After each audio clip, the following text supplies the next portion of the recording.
আসসালামু আলাইকুম এভরিওয়ান। আজ আপনারা দেখবেন আখ থেকে গুড় কিভাবে তৈরি করা হয়। আখ থেকে গুড় উৎপাদনের জন্য প্রথমে আখের রস সংগ্রহ করতে হয়।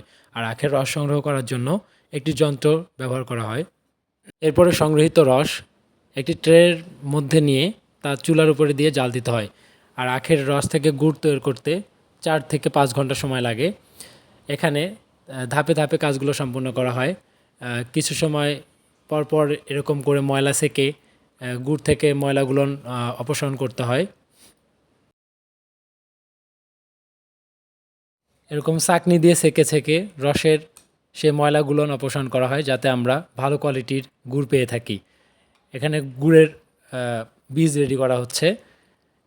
এই বীজটা যত ঘন হবে তত গুড়টা দানা পড়বে বা তত গুড়টা দেখতে সুন্দর হবে। এইভাবেই প্রস্তুত করা হয় খাঁটি আখের গুড়। আর আমরা শহরে যেসব গুড় খেয়ে থাকি অধিকাংশই ভেজাল। আপনাকে খাঁটি গুড় খেতে হলে অবশ্যই গ্রামের থেকে দেখে নিয়ে খেতে হবে। আজ এই পর্যন্তই, ভালো থাকবেন। আসসালামু আলাইকুম।